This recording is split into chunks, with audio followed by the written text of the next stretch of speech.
رسول بخش صاحب، اس دوران ہم دیکھ رہے ہیں کہ آپ کے نیشنل ہیرو کا بھی ایک دفعہ پھر ذکر ہو رہا ہے، مولانا فضل الرحمان کا، اور کہا جا رہا ہے شاید اپوزیشن اتحاد کا سربراہ انہیں بنایا جائے۔ آلدو اس کی تردید کی ہے بیرسٹر گوہر نے، لیکن ایسی باتیں کیوں ہو رہی ہیں اور کیا مولانا ایکسیپٹ کریں گے ایسے کسی آفر کو؟ دیکھیں، مولانا صاحب تو غالباً ایکسیپٹ کر لیں، کیونکہ ماضی میں بھی انہوں نے قومی ذمہ داری اور قومی مفاد کے تقاضوں کو سامنے رکھتے ہوئے پی ڈی ایم کی اس سربراہی قسم کی تحریکوں کو لیڈ کیا ہے اور ہمیشہ وہ متحرک رہے ہیں، کیونکہ وہ چاہتے ہیں کہ پاکستان میں آئین، قانون اور انصاف کی حکمرانی ہو اور جمہوریت حقیقی معنوں میں پاکستان میں نافذ ہو۔ تو ظاہر ہے کہ وہ ایک مزاحمت کا جھنڈا پھر سے شاید اٹھا لیں، اور ایسے میں جب وہ زخم خوردہ ہیں 27ویں ترمیم کو لے کر، پھر 28ویں ترمیم کی باتیں بھی ہو رہی ہیں، تو ممکنات میں سے تو ہے یہ۔ جی بالکل ہے، اس لیے کہ جو پچھلے ہفتے یا اس سے پہلے ترمیم ہوئی ہے آئین میں، اس میں تو بیچارے ہمارے مولانا صاحب کو تو کسی نے پوچھا تک نہیں، بلکہ انہوں نے خود جا کے حاضری دی درباری صاحب کی، زرداری صاحب کے دربار میں۔ تو میرے خیال میں کہ وہ چاہتے ہیں کہ وہ ان کو کوئی اس قسم کی تحریک کا حصہ بننا چاہیے، لیکن ابھی اس کے بارے میں کچھ نہیں کہہ سکتے۔ لیکن بات یہ نہیں ہے، بات اصل یہ ہے کہ سیاسی اختلافات ہوتے ہیں اور کہاں نہیں ہوتے ہیں۔ میں ایک آج کی مثال آپ کو دیتا ہوں، کل کی بنیادی طور پر جو آج کے اخباروں میں آئی ہے کہ زوران ممدانی اور ڈونلڈ ٹرمپ کے درمیان نیو یارک کے الیکشنز کے موقع پہ اور 6 مہینے تک، یہ جون سے لے کے اب تک یا اس سے پہلے تک جو باتیں ہوتی رہی ہیں، وہ بندے حیران ہیں کہ کس طریقے سے ممدانی صاحب نیو یارک سے وہاں واشنگٹن ڈی سی گئے اور اوول آفس میں جو تصویریں آ رہی ہیں، جو باتیں ہو رہی ہیں، آج 3-4 آرٹیکل ہیں نیو یارک ٹائمز میں، دنیا کے اخباروں میں، جو اس کا تجزیہ کر رہے ہیں کہ ہم نے بات کیا ہوئی کہ ہم نے نیو یارک کے لیے، امریکہ کے لیے، لوگوں کے لیے مل کے کام کرنا ہے۔ یہاں ہم ایک دوسرے کی جڑیں کاٹنے کی کوشش کر رہے ہیں کہ آج کل یہ جو 3-4 لوگ گئے تھے جن کے پاس کتنی عوامی حمایت ہے، اختیار ولی خان صاحب کو، امیر مقام صاحب کو، کنڈی صاحب کو، اور جو دیگر ان کے ساتھ وہاں پہ گئے، کتنا عوامی حمایت ان کو حاصل ہے۔ کیا باتیں کر رہے ہیں وہ کہ کسی طریقے سے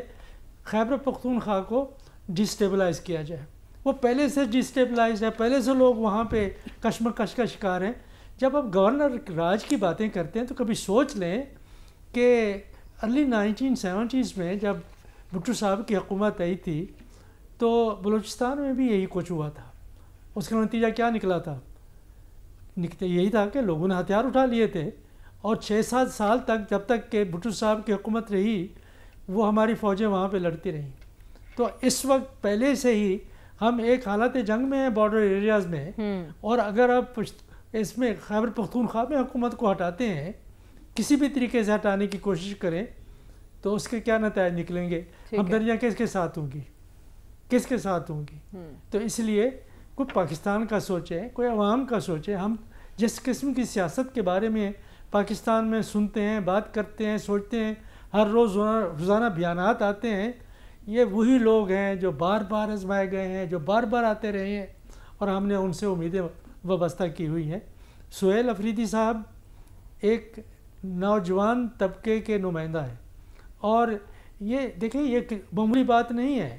کہ آپ زہران ممدانی صاحب کو دیکھیں نیو یارک میں، جس طریقے سے وہ رائز ہوئے ہیں، کہ جمہوری پروسیس سے رائز ہوئے ہیں، اور ان کو کون لے آیا ہے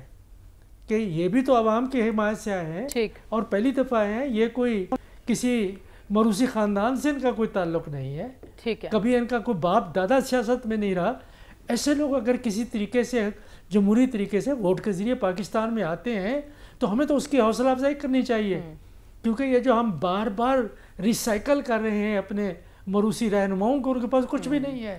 سوائے اپنی دولت چھپانے کے اور ایسے قوانین بنانے کے کہ ان کو ہمیشہ کے لیے کوئی کچھ نہ کہا جائے۔ کہ کے پی میں امن و امان کی صورتحال اتنی آئیڈیل نہیں ہے، تو ایسی صورت میں کسی بھی سیاسی تبدیلی کی جو ہے صوبہ متحمل نہیں ہو سکتا، تو وفاق کو ایسے کسی بھی معاملے سے باز رہنا چاہیے۔ جو ملاقات ہوئی اس میں جو بھی ڈسکشن ہوئی وہ صوبے میں اسٹیبلٹی کے حوالے سے ہونی چاہیے تھی۔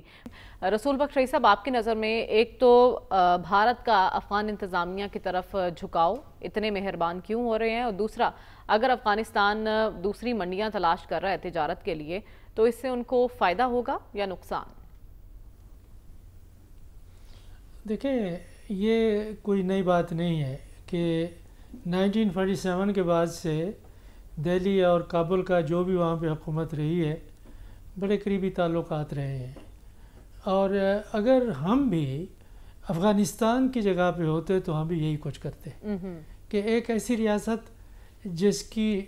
سرحدیں دیگر ممالک سے تو ملتی ہیں لیکن باہر نکلنے کا کوئی راستہ نہیں، سمندر تک محدود ہو کے رہ جاتی ہے، اور اگر آپ پاکستان کے ساتھ ان کے طاقت کے توازن کو دیکھیں تو وہ کہیں کے بھی نہیں، تو اس صورتحال میں وہ اس کمزوری کو کمپنسیٹ کرنے کے لیے وہ دو طرف دیکھتے رہے ہیں ماضی میں، ایک روس کی طرف جب وہ سوویت یونین تھا، اور دوسرا انڈیا کی طرف۔ یہ ان کی ایک اسٹریٹجک مجبوری سمجھ لیں، اچھا، کہ یہ ان کی جو ایک ڈپینڈنسی کی صورتحال ہے کہ باہر کے کچھ ملکوں سے جب تک کہ بڑی تعداد میں امداد نہیں آئے گی وہ آگے نہیں چل سکتے۔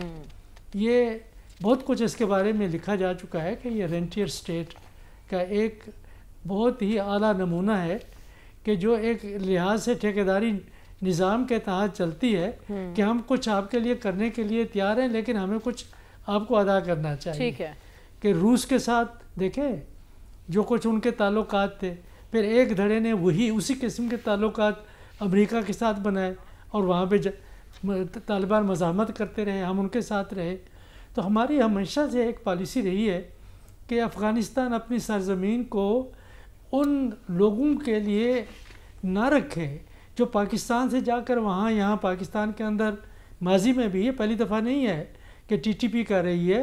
یہ 1970s میں بھی ہوا، 1950s اور 60s میں بھی ہوا کہ وہاں پہ لوگ جاتے تھے، ٹریننگ لیتے تھے، اور وہاں کی حکومت ان کو اسلحہ فراہم کرتی تھی اور ہر قسم کی امداد دیتی تو وہ پاکستان میں آگے کاروائیاں کرتے تھے۔ یہ ہمیشہ سے ہوتا رہا ہے۔ تو اس لیے اس وقت ہم نے اگر یہ پکا ارادہ کر لیا ہے کہ یہ جو اس وقت جس دہشت گردی کی لہر کا ہم سامنا کر رہے ہیں وہ افغانستان کو لازمی طور پر اپنے علاقوں سے ان کو نکالنا چاہیے، کہ ان کو لگام دینی چاہیے، تو اس کے اوپر رہنا چاہیے، لیکن ساتھ ساتھ یہ ہے کہ تمام دروازے بند نہ کریں، اس سے ہمیں نقصان ہوگا آخر میں۔ ٹھیک ہے، آپ کہہ رہے ہیں ہم نے جو موقف اپنایا ہے اس پر ثابت قدم رہیں اور اس کے ساتھ ساتھ سفارتی تعلقات کی بحالی پر بھی زور دیا جائے۔